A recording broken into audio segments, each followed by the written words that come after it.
जिराब चेनेलाव बरनाय थाबाय रायजो राजाफोरा आंखौ एसे लाइक होदोंमोन बाट आं मोनसे फिन भिडिअ बानायफिननो गोनां जाबाय मानो होनबा बे गोबां गोनांथारमोन रायजो राजाफोर 1 नं पर्बतजरा समस्तिनि जानानै जाय एमसिएलए केन्डिडेट बिपिएफ हान्जानिफ्राय देरहानो हादों मुनमुन ब्रह्म बिथां मुनमुन ब्रह्मनि बिथांनि माखासे आखलखौ जों नुनो मोन्दों नैबे सिगाङावबो जों नुनो मोन्दों बादनियावबो आं नुनो मोनबाय आं बिराद दुखु नांदों बिथांनि बेबायदि आखलखौ नुनानै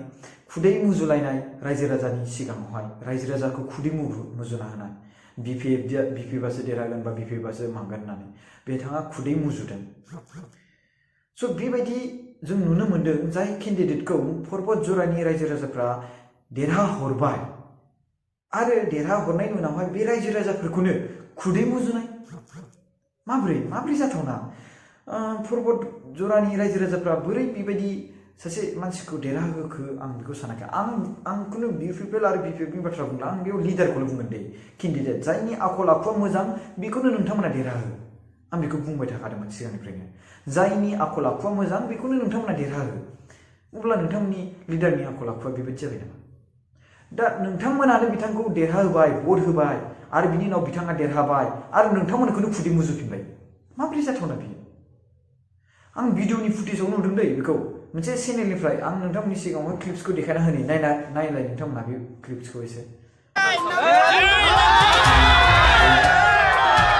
स' नोंथांमोना बे क्लिप्सखौ नुबाय नङा होमबा बेवहाय जों रोखायै एसे नुनो मोनखादों कि मुनमुन ब्रह्म बिथाङा खुदै मुजुदों सोरखौ रायजो राजाफोरखौ पाब्लिकफोरखौ नोंथांमोनखौ सनमान होनो रोङाखै सासे दैदेनगिरि सासे लिडारनियाव बेबायदि आखल आखुआ थाथावना नामा नोंथांमोना कमेन्ट खालामबानो जाबाय सासे दैदेनगिरि लिडार हारि समाजारि ससियेल वार्कार सार्भिस बेबायदि खामानि मावग्रा माने जायगाखौ डेभेलपमेन्ट खालामग्रा बा समाजखौ नायगिरि बेबायदि आखल माने बैबायदि लिडारनियाव बेबायदि आखल आखु थानाया मोजां नामा खुदै मुजुनाय नङा होमबा बेबायदि खुदै मुजुनाया